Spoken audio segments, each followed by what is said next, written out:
got a cup of coffee, espresso, or French press, actually, French press. I don't have a coffee pot on the boat, but we have a French press.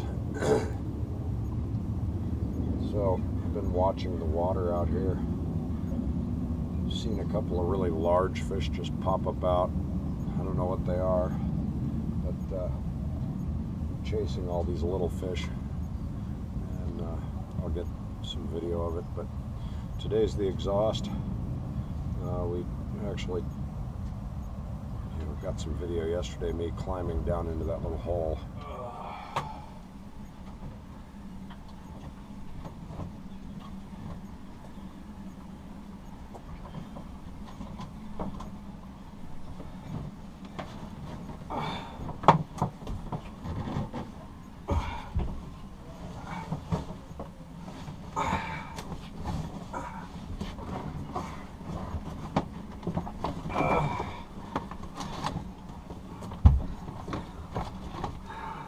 Change this part, put a muffler right here. There's a couple of mounts I could put boards in. And I don't like to tackle things until I've really thought through what I'm going to do. And the issue I'm having is that you're not supposed to hard mount that muffler. Like, you're not supposed to like bolt it down onto your hull, because the vibration in the muffler will of course resonate through your hull and make it a lot louder than a muffler is intended to. It's kind of the opposite of what it's supposed to do. And the problem is that I have to flex the hose around to feed into the muffler, and that hose doesn't really like to be bent. I mean, it bends, but as soon as you let go, it goes stiff and straight again. There. I can reach the camera. Get back here. There's these mounts right here. I'm gonna guess we're old motor or tranny, because this isn't the original motor or tranny. And I think I'm gonna build a shelf here, but the purpose of my climbing in here is unfortunately behind me. If I could even reach it. Basically, trying to figure out if this elbow, the injection elbow, is going to actually fit on. Well, it will work. Exhaust elbow has to go on here where this pipe is, right here. Basically screw on right there. The angle is going to be like this. Just put the end of it down here, and then we're going to have to, we need 2 feet of hose that'll go around in a spiral. We're going to have to build a little shelf off those mounts, and then the shelf will be where I mount the muffler on top of it. It'll probably be right here on top of the drive shaft right there, and then that should give me enough forward that I can run the muffler back up. I've got a couple of thoughts in my brain, and kind of wondering if the hose might not soften up after it's been heated in a curve.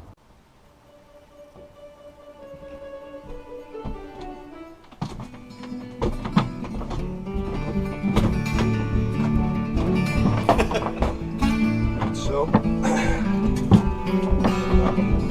tackling of this challenge. I've been willing to shine for 17 long years. Spent all my money on whiskey and beer. I go to the hollow, I sit a mile still. Ain't a whiskey, don't get me out, no. Alright, so to try to explain this, the engine has its own coolant. The coolant that I'm going to use, or the lines that I've got depicted here in green, that's the coolant cycle. Okay, it heats up inside the engine and it runs through the heat exchanger and runs back over into the exhaust manifold, which is also kind of the radiator area.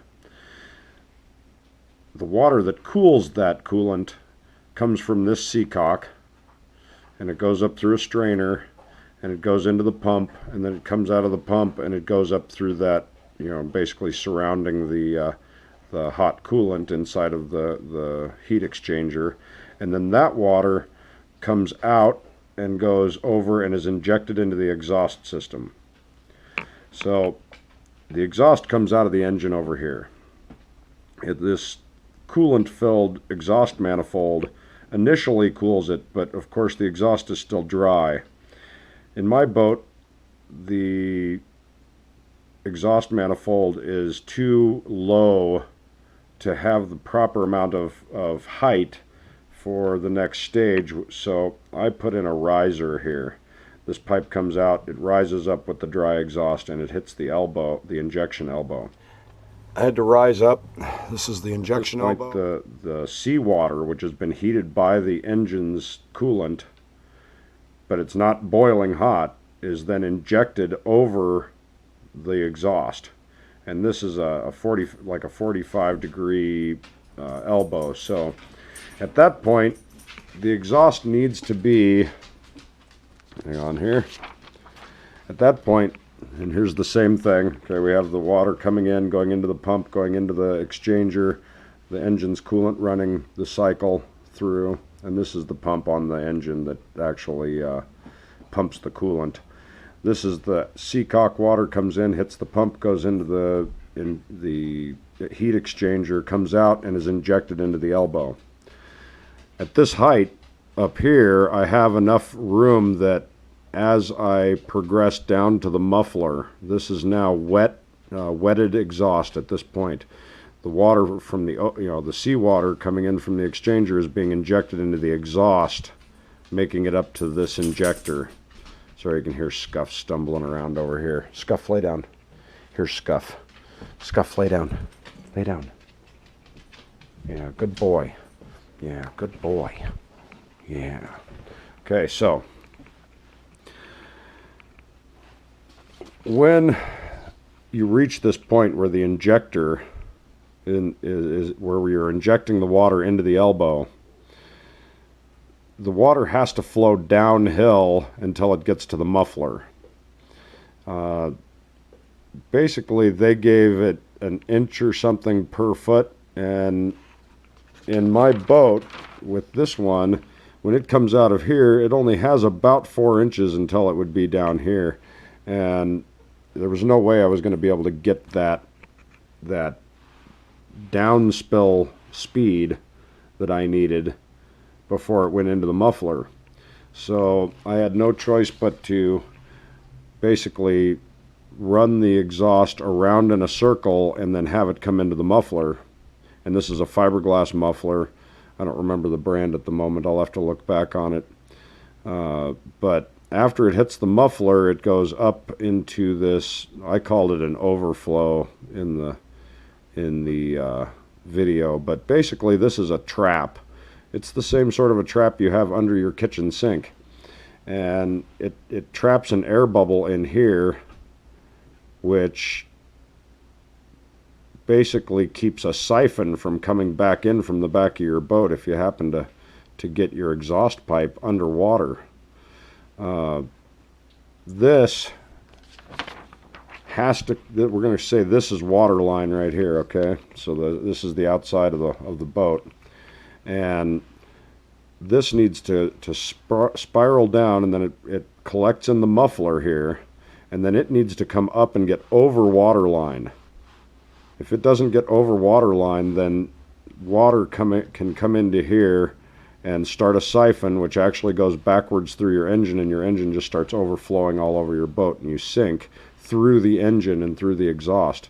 So what happens here is, as your exhaust goes down into the muffler, it collects in here, enough pressure builds up which pushes it up over this thing, and I was pretty surprised by that when I heard about it.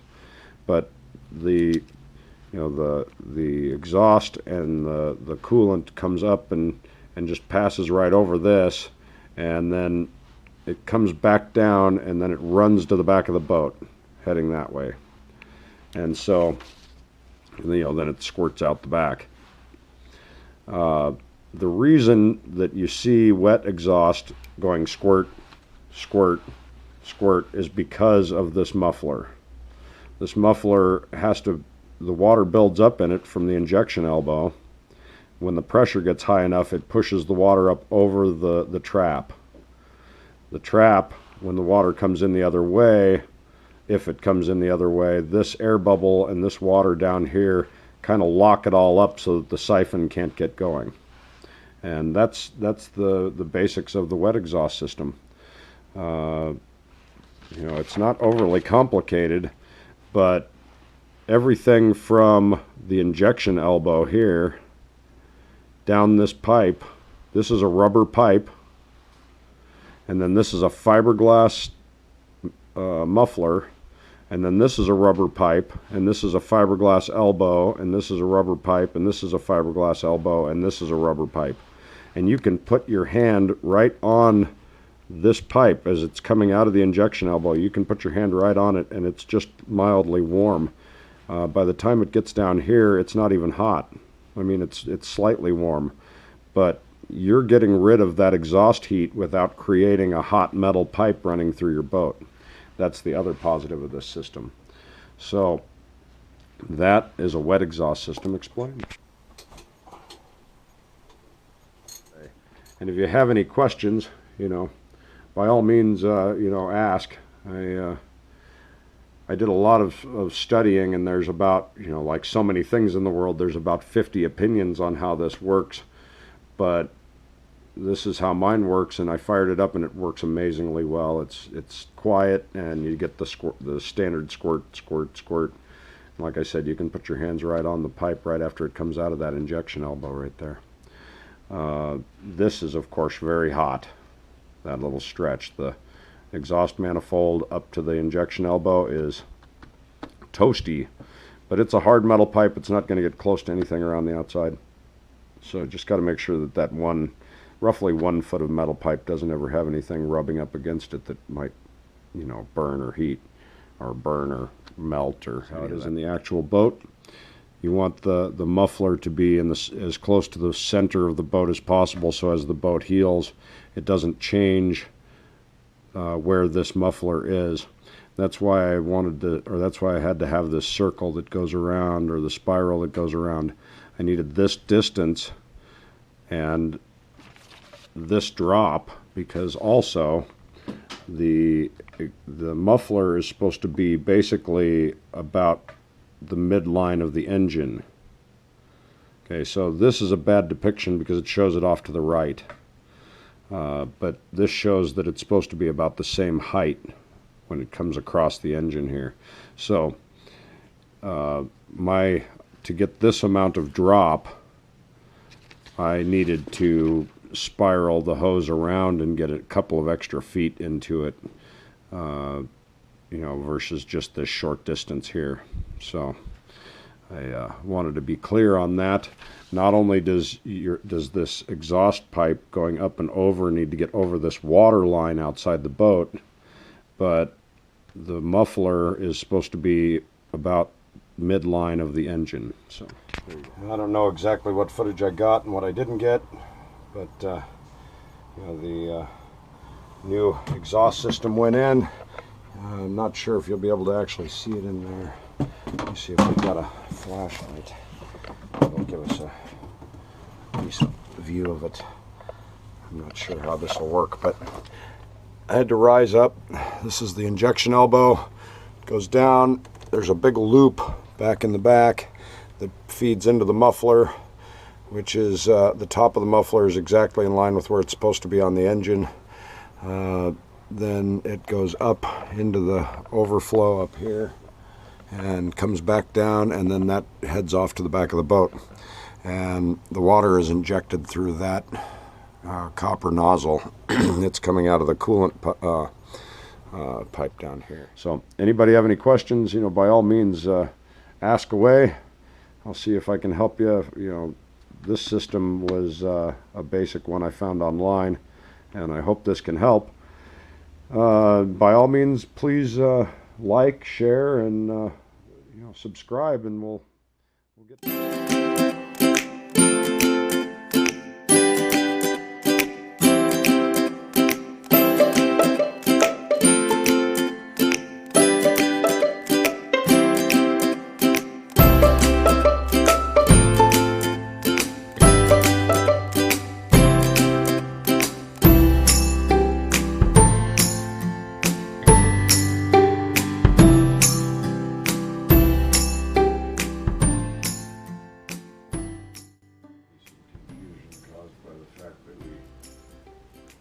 Trying to compensate for your reversals.